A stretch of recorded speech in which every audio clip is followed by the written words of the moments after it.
अच्छा, तो फंक्शन हम कर रहे थे और फंक्शन में जो नेक्स्ट टॉपिक अब हम कर रहे हैं, कल हमने देखा था कि फंक्शन क्या होते हैं, कैसे उसको डिक्लेयर किया जाता है, कितने टाइप के होते हैं। ठीक है, कुछ होते हैं जिसमें कोई आर्गुमेंट नहीं होता, कोई रिटर्न वैल्यू नहीं होता, कुछ होते हैं जिसमें आर्गुमेंट होते हैं, रिटर्न वैल्यू होते हैं, और कुछ ऐसे होते हैं जिसमें both argument and return type होते हैं। उसके बाद हमने वेरिएबल्स देखे थे अलग अलग कि स्टैटिक वेरिएबल क्या होते हैं। ठीक है, तो वेरिएबल्स में एक और वेरिएबल आता है, आपका लिख लो उसको, वो है रजिस्टर वेरिएबल।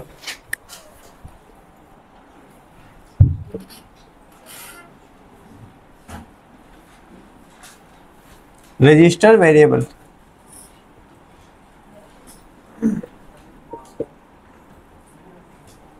ठीक है। तो जो आपके स्टैटिक और रजिस्टर होते हैं और स्टोरेज क्लास के पार्ट होते हैं। स्टोरेज क्लास में ऑटोमेटिक और एक्सटर्नल भी आता है आपका। ऑटोमेटिक और एक्सटर्नल, ऑटो तो वो होते हैं जो हम नॉर्मली डिक्लेयर करते हैं, एक्सटर्नल आपके जो ग्लोबल हमने बताए थे वही वाले होते हैं। तो लिखिए इन register variable, in register variable the data gets store in a register, in register variable the data gets stored in a register rather than memory, rather than memory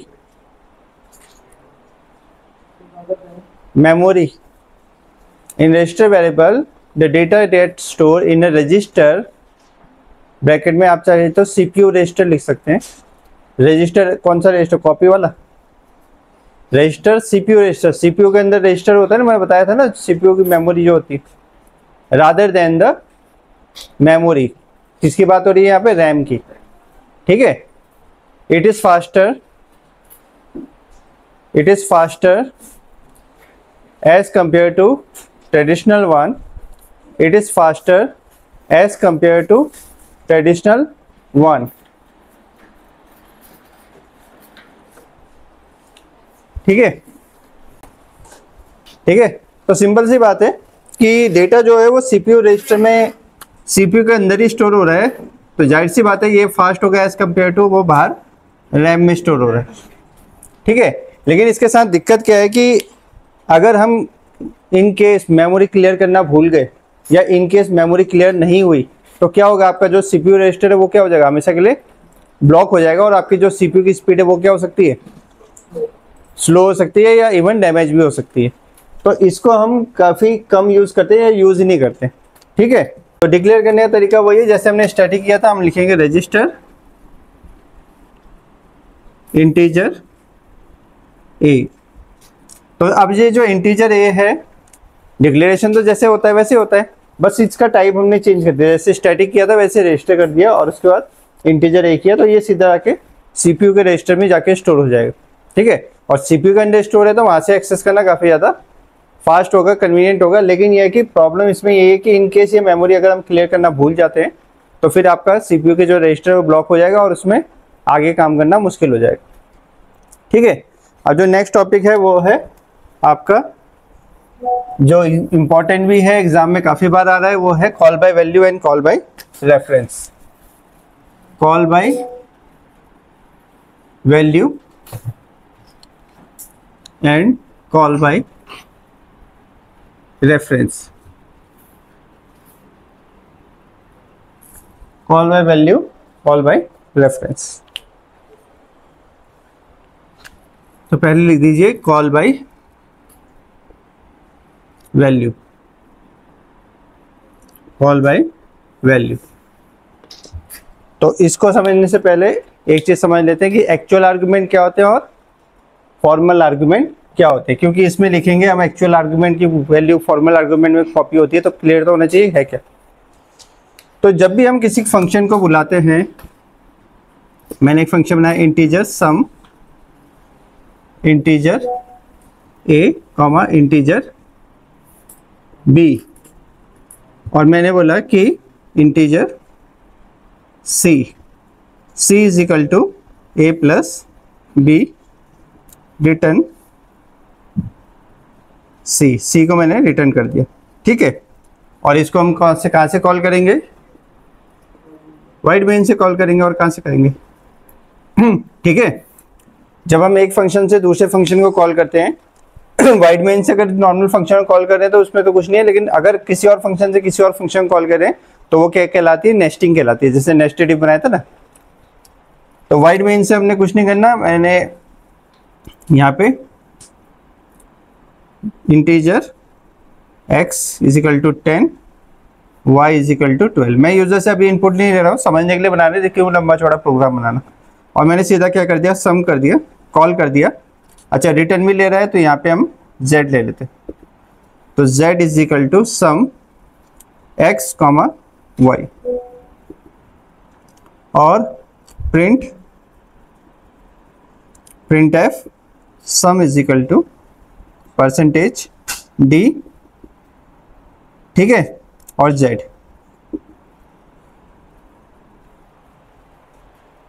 तो अब ये किस लिए बनाया, इसमें सिर्फ हमें ये चीज समझनी है कि एक्चुअल आर्गुमेंट कौन से होते हैं, फॉर्मल आर्गुमेंट कौन से होते हैं। तो एक्चुअल वैल्यू किसके अंदर है, x और y के अंदर है। एक्चुअल वैल्यू मतलब असल वैल्यू जो यूजर ने डाली थी या जो प्रोग्राम से जनरेट हुई थी वो किसके अंदर है। तो ये जो है x और y, they are known as actual argument.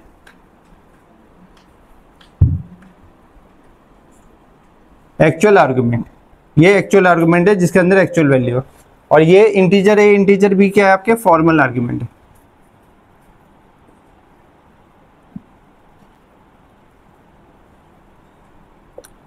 ठीक है, ये एक्चुअल वैल्यू फॉर्मल वैल्यू भी बोल सकते हैं, लेकिन क्योंकि इनको हम आर्गुमेंट ही बोलते हैं तो हम लैंग्वेज के अकॉर्डिंग ही चलेंगे। सी लैंग्वेज में इनको आर्गुमेंट कहते हैं, तो आप क्या लिखोगे, आर्गुमेंट लिखोगे। ठीक है, क्लियर है। एक्चुअल आर्गुमेंट कौन सा होता है, फॉर्मल आर्गुमेंट कौन सा होता है। ये उतारना चाहे तो उतार सकते हो, नहीं उतारना चाहे तो कोई फर्क नहीं पड़ेगा। बस हमने ये कॉन्सेप्ट समझना है कि एक्चुअल आर्गुमेंट कौन से है और फॉर्मल आर्गुमेंट कौन से। ठीक है, चलिए लिखिए, call by value. Call by value बहुत सिंपल चीज है, नाम से पता चलता है क्या चीज, बस आपको याद होना चाहिए। एग्जाम में आने के चांसेस काफी ज्यादा हाई है। पक्का आएगा ये तो मैंने बोल नहीं सकता। ठीक है,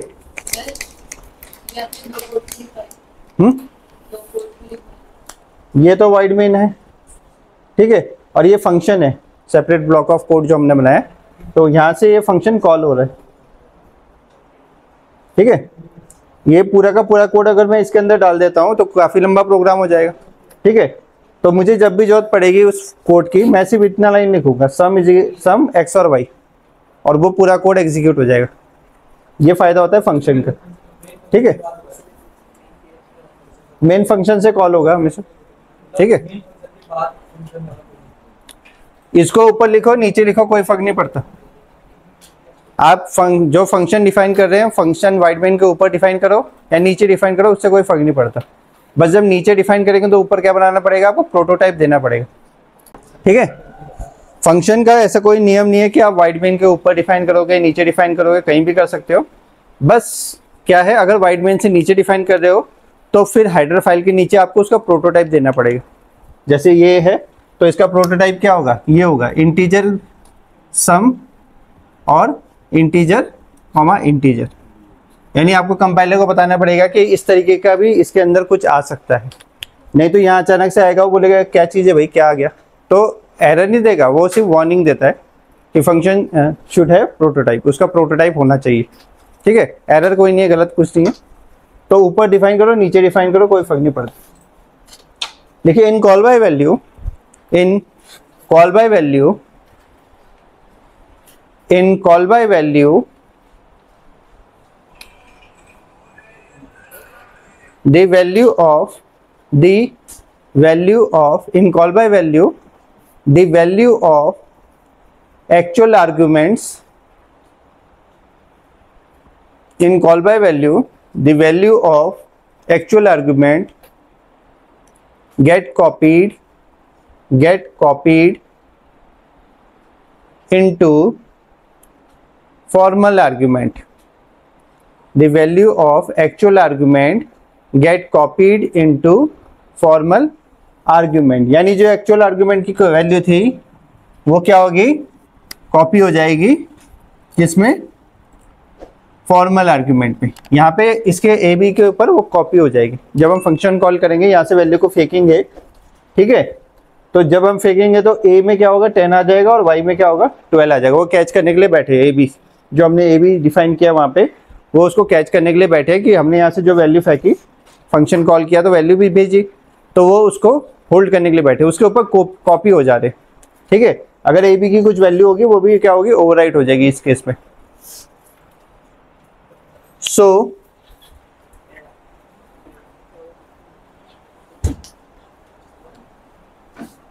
if any changes made,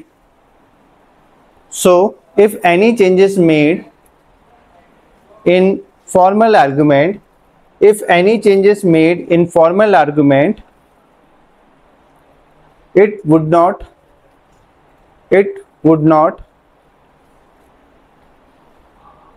affect the value of actual argument. It would not affect the value of actual argument. जो एक्चुअल आर्गुमेंट की वैल्यू होगी उसमें कोई असर नहीं पड़ेगा,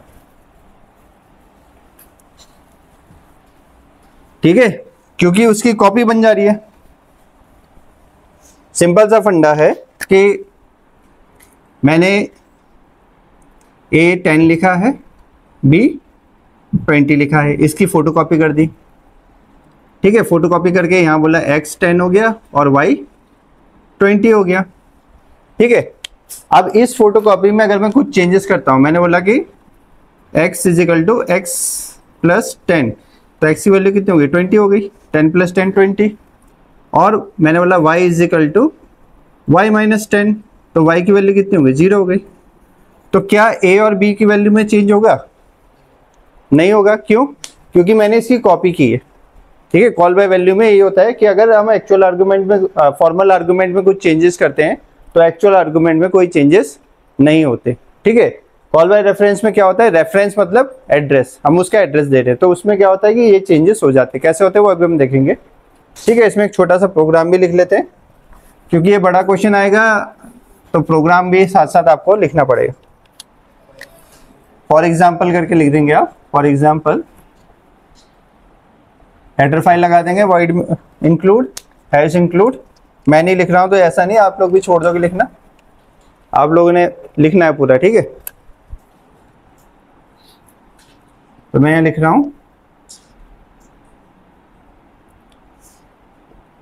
रिटर्न, हम कुछ नहीं कर रहे, तो वॉइड फंक्शन या फंक्शन fn कुछ भी दे देते इसका नाम, ए बी सी दे देते कुछ भी, और यहाँ मैं लिख रहा हूँ integer a comma integer b। तो मैं लिख रहा हूँ a is equal to a plus 10 और b is equal to b plus 10, और मैं लिख रहा हूँ printf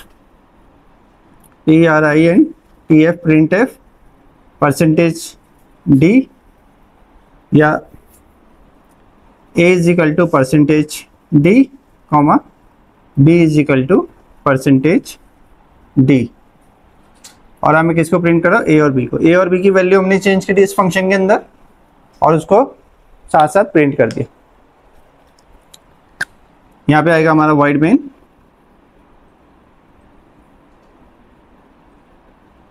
integer x is equal to, अच्छा ऐसा नहीं है कि इसके अंदर मैं ABC यूज नहीं कर सकता हूँ, यहाँ भी मैं AB यूज कर सकता हूँ। क्यों, क्योंकि ये लोकल फंक्शन है, तो लोकल वेरिएबल है, इनका स्कोप क्या रहेगा, इसी फंक्शन के अंदर रहेगा, लेकिन मैं इसलिए यूज नहीं कर रहा हूँ कि कंफ्यूजन क्रिएट ना हो।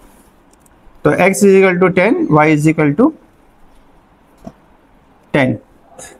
अच्छा ABC a कॉमा b, और इसके बाद मैं प्रिंट करता हूँ printf printf a comma b कहाँ से आ गया, x कॉमा y, तो x is equal to percentage d comma y is equal to percentage d, और यहाँ हो गया x comma y,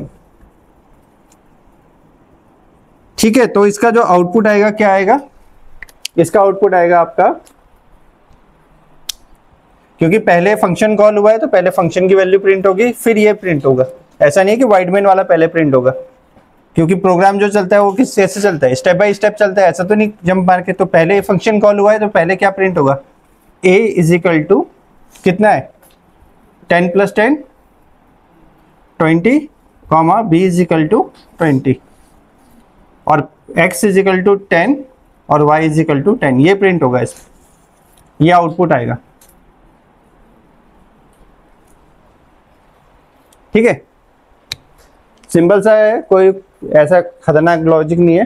function call किया तो कंट्रोल हमारे यहाँ जाएगा, इसके बाद ये सारे एग्जीक्यूट होंगे और कंट्रोल वापस यहाँ आ जाएगा। ठीक है, यानी ये एक तरीके से ये पूरा का पूरा कोड ये हो जाएगा, प्रोग्राम का पार्ट हो जाएगा। फिर उसके बाद प्रिंट होगा एक्स वाई, क्योंकि हमने कॉल बाय वैल्यू है, फोटोकॉपी में हमने चेंजेस किए हैं तो यहाँ पे उसका कोई चेंज रिफ्लेक्ट नहीं होगा। फटाफट लिखो कॉल बाय रेफरेंस, फिर देख के आते हैं सर के बुला। लिखो कॉल बाय रेफरेंस, नेक्स्ट लिखो कॉल बाय रेफरेंस। लिखिए in call by reference, in call by reference, in call by reference, instead of passing value, in call by reference, instead of passing value, instead of passing values of actual argument, instead of passing value of actual argument, we pass address of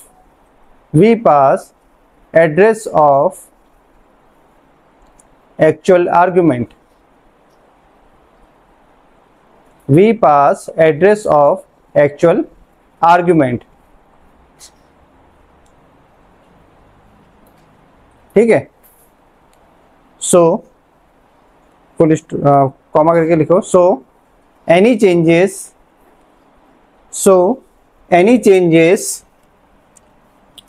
in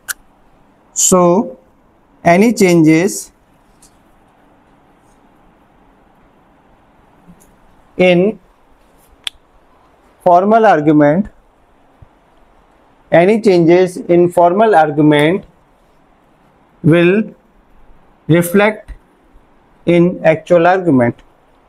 So any changes in formal argument will reflect on actual argument। कोई भी changes अगर आप formal argument में करोगे तो वो reflect होगा आपके एक्चुअल आर्गुमेंट पे। ठीक है, तो हम यहां से जब पास करेंगे, ये समझ में नहीं आ रहा, तो क्या पास करेंगे, अब हम पास करेंगे address of X and address of Y. हम उसकी वैल्यू पास नहीं कर रहे, उसका एड्रेस पास कर रहे हैं। ठीक है, और यहाँ पे स्टार क्यों लगाया मैंने, तो ये स्टार का मतलब यहाँ पे क्या होता है, पॉइंटर। पॉइंटर क्या होता है, स्पेशल वेरिएबल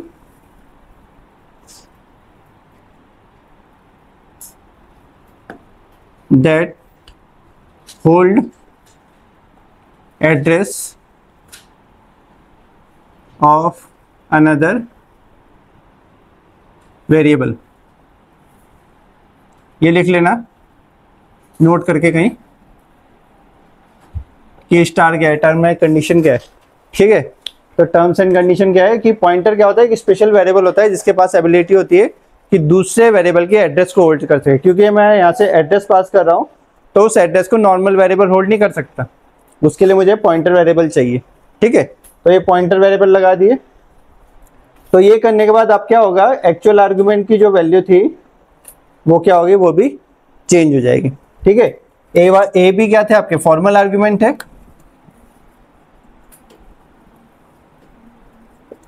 और ये क्या थे आपके,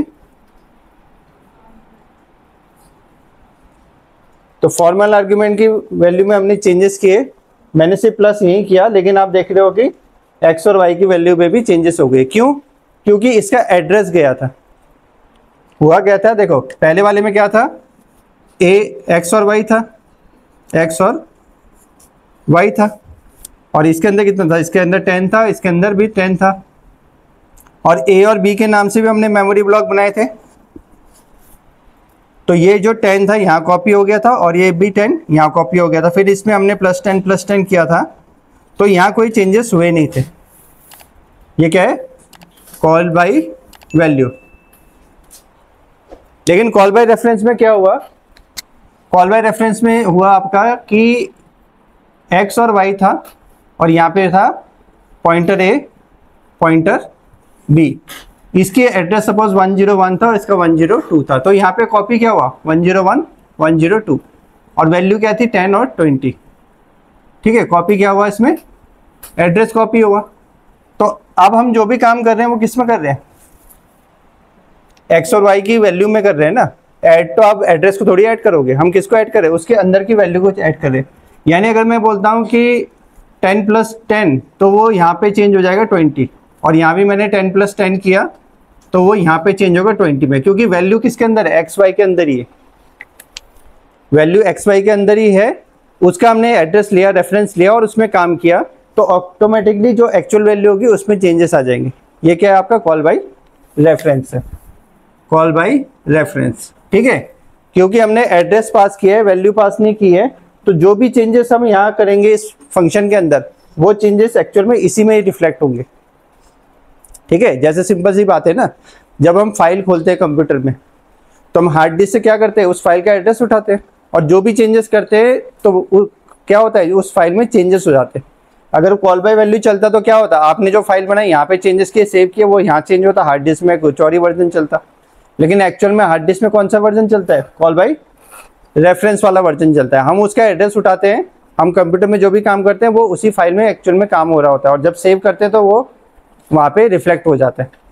ठीक है, तो ये आपका कॉल बाय वैल्यू और कॉल बाय रेफरेंस में डिफरेंस है। बस फर्क क्या है, यहाँ पॉइंटर वेरिएबल यूज करेंगे क्योंकि वो स्पेशल वेरिएबल है जो दूसरे वेरिएबल का एड्रेस होल्ड कर सकता है। नॉर्मल वेरिएबल में आप करोगे एरर आ जाएगा उसी टाइम। ठीक है, ये इंपॉर्टेंट है टॉपिक, ये आपको क्लियर होना चाहिए, नाम से पता चल जाएगा। रेफरेंस मतलब दिमाग में आ जाना चाहिए तुरंत की एड्रेस, कॉल बाय एड्रेस। आप इसे कॉल बाय एड्रेस भी बोल सकते हैं, कहीं भी अगर कॉल बाय एड्रेस लिखा रहा है तो वो गलत नहीं है, कॉल बाय रेफरेंस को ही कॉल बाय एड्रेस बोलते हैं। ठीक है, चलिए उतार लीजिए, कंप्यूटर बना लीजिए, फिर आगे आके हम करते हैं बाकी। ओके, तो कल फंक्शन का पहला कुछ सा बनाया था प्रोग्राम, मुझे तो याद भी नहीं।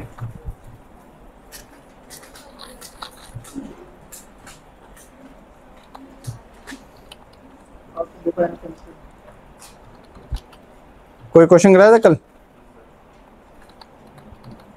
क्वेश्चन बताओ। स्क्वायर ना,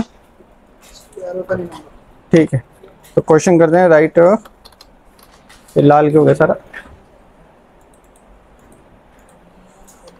right a program to print square of any number using function. अच्छा, क्वेश्चन में ये चीज़ जरूर पढ़ लेना कि यूजिंग फंक्शन अगर लिखा है तो फिर आपको फंक्शन का यूज ही करके बनाना है। ठीक है, अच्छा इसमें मैंने दो चीज़ बताई थी ना पहले भी, कि एक तो क्वेश्चन आता है कि write a programme using function, और एक आता है ओनली राइट अ फंक्शन। तो उस केस में आपने सिर्फ फंक्शन ही लिखना है, प्रोग्राम नहीं लिखना, वाइड मेन हेडर फाइल ये सब नहीं लगानी, सीधा फंक्शन फंक्शन लिख देना है। यानी दो क्वेश्चन में आ रहा है कि write a function to print square of any number, then you have to write only function. और अगर आ रहा है राइट अ प्रोग्राम, देन आपको वाइड मेन सब कुछ लिखना है। ठीक है, ये छोटी छोटी चीजें हैं जिसका ध्यान रखना है।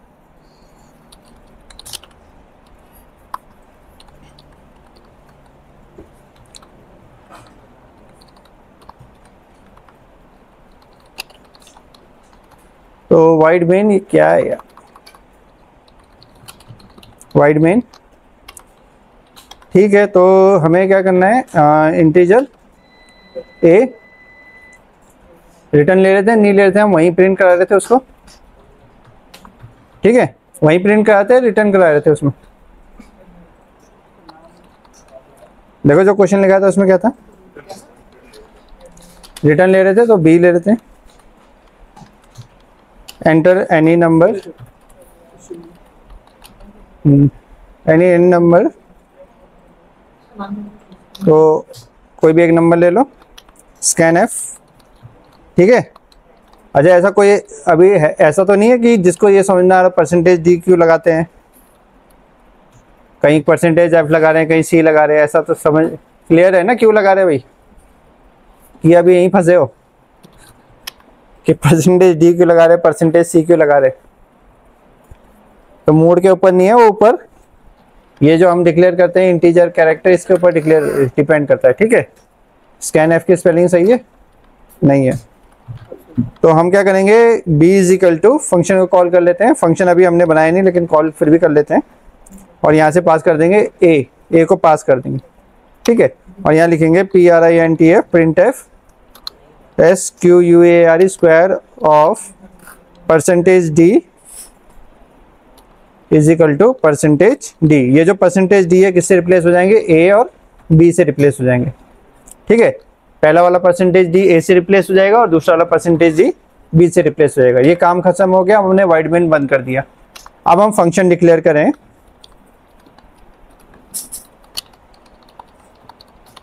Declaring function. तो फंक्शन का नाम हमने क्या रखा है, क्योंकि रिटर्न आ रहा है तो रिटर्न टाइप है, इसका मतलब सम है, और उसमें दो इंटीजर ले लो, इंटीजर कुछ भी ले लो, n इंटीजर m कुछ भी ले सकते हैं, ऐसा कोई रूल नहीं है कि a b ही लेंगे, n m x y जो आपको पसंद है। तो यहाँ मैं बोल रहा हूँ कि रिटर्न, अच्छा दो क्यों ले रहे हैं हम, जब नीचे से हमने एक पास किया है तो हम दो क्यों ले रहे हैं, एक ही लेंगे। turn return n star n, n का स्क्वायर क्या होगा, n इंटू n, ये रिटर्न कर देंगे बस। और यहाँ पे जैसे मैंने बताया था, यहाँ पे हम क्या करेंगे, इसका प्रोटोटाइप भी डिक्लेयर कर देंगे ऊपर, इंटीजर सम और इंटीजर। ठीक है, ये हमने प्रोटोटाइप कर दिया। ठीक है, तो सम है तो सम लिखेंगे, सन कहाँ से आ गया, ये प्रोटोटाइप है। यहाँ पे हम लिख भी देते हैं कमेंट में कि ये क्यों लिखा है, तो ये है प्रोटोटाइप, PROTOTYP प्रोटोटाइप, ताकि कंपाइलर को कोई कंफ्यूजन नहीं।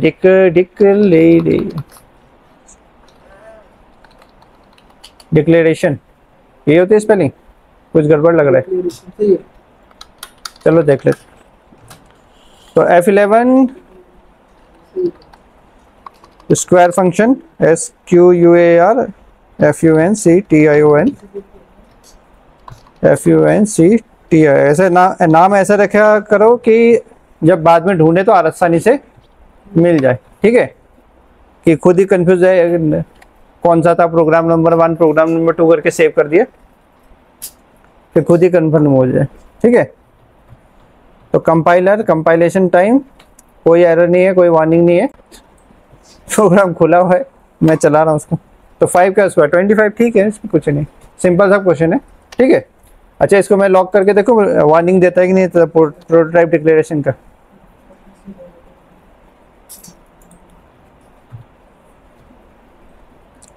कंपाइलर को ये दे रहा है कंपाइलेशन लॉग, ठीक है, इसमें वार्निंग दे नहीं रहा। वैसे जनरली जो पुराना कंपाइलर यूज करते थे उसमें वार्निंग देता था, ये जो नए वाला कंपाइलर है ये काफ़ी चीज़ें इग्नोर कर देते हैं। ठीक है,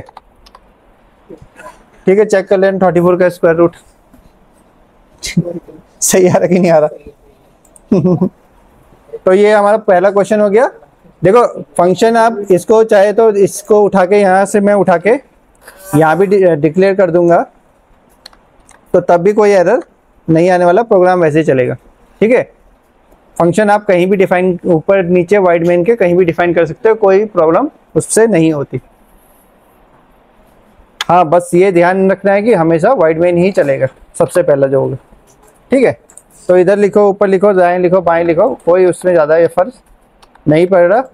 और प्रोटोटाइप डिक्लेरेशन के वार्निंग नहीं दिखा रहा है, लेकिन अच्छी हैबिट ये है कि आप उसको डिक्लेयर कर दो। देखो उससे क्या होगा कि कल के दिन आपने किसी के लिए प्रोग्राम बनाया और वो प्रोग्राम कोई और खोल रहा है, तो उसको ऊपर ही लिस्ट ऑफ फंक्शन दिख जाएंगे, इस प्रोग्राम के अंदर कौन कौन से फंक्शन एक्सेस हो रहे हैं। ठीक है, तो वो लिस्ट ऑफ फंक्शन उसको ऊपर दिख जाएंगे, और किस टाइप के फंक्शन है वो भी दिख जाएगा। तो वो भी एक तरीके से सही रहेगा अगले बंदे के लिए, या कोई और प्रोग्राम बना रहा है, आप खोल रहे हो और आप वो वाइड मेन दिख रहा है और फिर अंदर फंक्शन आप देख रहे हैं कि करके, तो ऊपर लिस्ट ऑफ फंक्शन अगर सारे दिख जाएंगे तो आपके लिए भी आसानी होगी समझने के लिए कि प्रोग्राम में कौन कौन से मॉड्यूल बने, कौन कौन से फंक्शन बने। चलिए, इसके अलावा इसके बाद नेक्स्ट कौन सा किया था हमने, नेक्स्ट क्वेश्चन कौन सा किया था, write a programme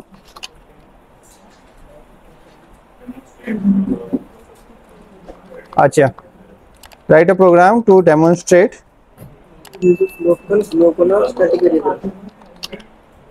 use of local, global and static variables आएगा ना 3। ठीक है, तो यहाँ पे हमें stdio.h, ठीक है। तो ग्रेटर देन लेस देन के साइन के अंदर लिखो या डबल कोट्स के अंदर लिखो, दोनों मान्य है। अब मैं यहाँ पे एक वेरिएबल डिक्लेयर कर दे रहा हूँ, integer a is equal to 10, ये हमारा ग्लोबल वेरिएबल है। उसके बाद वॉइड मेन, ठीक है, और इसके बाद हम बोलते हैं इंटीजर, इसमें हमने कुछ पास किया था, इससे तो कुछ पास नहीं किया था, यहाँ से तो हमने सिर्फ कॉल किया था सम को। तो पहले हम पास करते थे 10 और 11, दूसरी बार पास कर देते हैं 11 और 12, ऐरे थोड़े बनाना है, 11 और 12, और तीसरी बार पास कर देते हैं, 3 बार ही कॉल किया था ना हमने, 12 और 13, कुछ भी पास कर दो आप, ऐसा कुछ नहीं है। सारा खेल कहाँ हो रहा है, यहाँ पे हो रहा है इंटीजर्स। अच्छा, रिटर्न नहीं करना है हमने कुछ, वाइड मेन नहीं, वाइड सम, और यहाँ पे हम क्या ले रहे हैं, 2 इंटीजर ले रहे हैं, integer a comma integer b। वैसे इनकी जरूरत नहीं है, ठीक है, इंटीजर a b की सम के लिए हमने तो सिर्फ है ना, एक तो बनाना है हमने static int x is equal to 10, या x कर दो सिर्फ। फिर एक इंटीजर लिया था नॉर्मल हमने, उसको ले लो y और उसको सेट कर दो 10, और यहाँ पे एक और ले लो z, और z is equal to a plus b। अब हम प्रिंट कर रहे हैं, प्रिंट f। अच्छा, a और b नहीं लेंगे, क्यों नहीं लेंगे, क्योंकि ऊपर जो हमारा ग्लोबल वेरिएबल है ना, उसका नाम भी a है, ठीक है। और ग्लोबल वेरिएबल का जैसे मैंने बताया, उसका जो एक्सेस होता है वो फंक्शन के अंदर तक होता है, तो वो क्या करेगा, कॉन्फ्लिक्ट क्रिएट कर देगा। तो यहाँ हम एक ही जगह क्या लेते हैं, b और c ले लेते हैं, b और c ले लेते हैं, कॉन्फ्लिक्ट नहीं क्रिएट होना चाहिए, तो b प्लस c। तो यहाँ हम लिख देंगे sum is equal to percentage d, तो हम z को सम को प्रिंट कर देते हैं। फिर हम लिखते हैं print print f slash n value of local variable is equal to percentage d। और लोकल वेरिएबल क्या है हमारा, y है, ठीक है। और हम कर रहे हैं y प्लस प्लस, या y plus equal to 10, shorthand operator है, ठीक है। ये शॉर्ट एंड ऑपरेटर मैं यूज कर रहा हूँ, y is equal to y plus 10 ही है वो, ठीक है। अब इसी को मैं कॉपी कर देता हूँ, value of local variable, value of static variable, value of global variable. तो बस हम यहाँ पे क्या कर देंगे, स्टैटिक कर देंगे, और यहाँ पे कर देंगे ग्लोबल, ठीक है। और यहाँ पे y की जगह क्या आएगा, स्टैटिक वेरिएबल हमारा क्या है, x है, और उसके बाद ग्लोबल वेरिएबल a है, ठीक है। सिंपल है, सिंपल सा प्रोग्राम, आप कुछ भी बना सकते हो, आसान सा प्रोग्राम। उसमें क्या करना है, आपने लोकल वेरिएबल को प्रिंट करा देना है, और उसमें 10 ऐड कर देना है, स्टैटिक वेरिएबल में 10 ऐड कर देना है, और ग्लोबल वेरिएबल में 10 ऐड करना है। वो क्यों कर रहे हैं, ताकि हम आगे देख सकें कि उसकी जो चेंजेस वैल्यू आ रही है वो वाकई में चेंजेस हो रहे हैं या नहीं हो रहे, ठीक है। तो इसको सेव कर लेते हैं।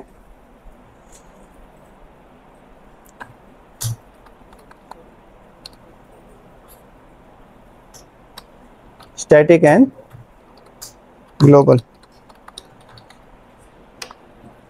ठीक है।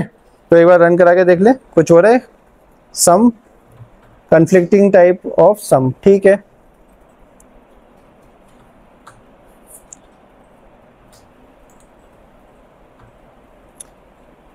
वार्निंग दे रहा है, देखो वार्निंग वही दे रहा है जो मैं बता रहा था, प्रोटोटाइप का वार्निंग दे रहा है।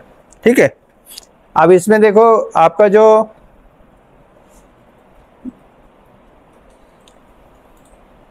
तो हमें क्या करना पड़ेगा, यहाँ पे एक लाइन और डाल देता हूं मैं,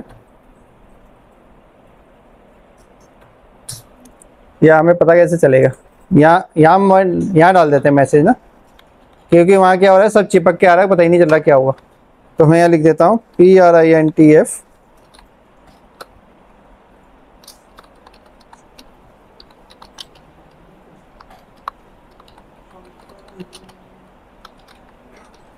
फंक्शन कॉल 1, यानी पहली बार फंक्शन कॉल हुआ, ताकि हमें पता चल जाए कि एक्चुअल में हो क्या रहा है। वहाँ से चिपक के आ गया, पता ही नहीं चल रहा क्या हुआ है। फंक्शन कॉल 2 लिख देंगे इसमें हम, और इसमें क्या लिख देंगे, फंक्शन कॉल 3, और यहाँ पे क्या लगा देंगे, /n लगा देंगे, ताकि आउटपुट जो है वो हमेशा नई लाइन में है। तो फंक्शन कॉल 2 फंक्शन कॉल 3। ठीक है, तो आप देखते हैं हमारी जो चेंजेस हो रहे हैं वो सही हो भी रहे हैं या ऐसे ही है। देखो यहाँ ये वार्निंग दे रहा है ना, कन्फ्लिक्ट टाइप सब, वो वही वार्निंग दे रहा है जो हम पहले देख रहे थे। तो फंक्शन कॉल 1 में सम 21 आया। ठीक है, लोकल वेरिएबल की वैल्यू 20 थी, स्टैटिक वेरिएबल की वैल्यू 10 थी और 20 थी। अब आप देख रहे हो सेकंड टाइम में क्या हो गया, सम 23 हो गया, क्योंकि वैल्यू चलो ठीक है, लोकल वेरिएबल की वैल्यू वापस 20 हो गई, लेकिन स्टैटिक वेरिएबल की वैल्यू क्या हो गई, 10 की जगह 20 हो गई, और ग्लोबल वेरिएबल की वैल्यू क्या हो गई, 30 हो गई। क्यों, क्योंकि वो चेंज नहीं हो रहे। और फिर नेक्स्ट केस में क्या हुआ, 10 और बढ़ गए। लोकल वेरिएबल आप देख रहे हो हमेशा 20 ही रह रहा है। ठीक है, सम तो ये ना भी प्रिंट करोगे चल जाएगा, दिख रहा है साफ साफ। ठीक है, तो देखो इसमें सम तो वैसे ना भी डालोगे कोई फर्क नहीं पड़ेगा, लेकिन क्या है कि हमारा जो कॉन्सेप्ट है, एक तो कॉन्सेप्ट क्या था कि स्टैटिक वेरिएबल को हमें इनिशियलाइज करने की जरूरत नहीं पड़ती। इस प्रोग्राम में हमने इनिशियलाइज किया स्टैटिक वेरिएबल को, कि इंटीजर जो भी, स्टैटिक के लिए हमने क्या यूज किया था, स्टैटिक के लिए हमने यूज किया था x। तो x को हमने कुछ भी इनिशियलाइज नहीं किया, फिर भी उसके अंदर गार्बेज वैल्यू नहीं आ रही है, जबकि जनरल वेरिएबल जब हम डिक्लेयर करते हैं तो उसके अंदर क्या आ जाती है, गार्बेज वैल्यू आ जाती है। तो इसमें एक तो गार्बेज वैल्यू नहीं आ रही, दूसरा क्या हो रहा है, फंक्शन खत्म होने के बाद भी, जबकि उसको हमने लोकल डिक्लेयर किया, उसी फंक्शन के अंदर डिक्लेयर किया है, लेकिन फंक्शन खत्म होने के बाद भी वो अपना जो स्कोप है होल्ड करके रख रहा है, यानी अपनी जो वैल्यू है, पुरानी वैल्यू, उसको होल्ड करके रख रहा है। ठीक है, और ग्लोबल वेरिएबल तो ग्लोबल है, वो सारे फंक्शन में समान एक्सेस होगा, इसलिए उसकी वैल्यू भी आपकी साथ साथ बढ़ती जा रही है। ठीक है, इसमें हमारा कौन सा बचा, call by reference, call by value, वो बना लेना आप लोग। ठीक है।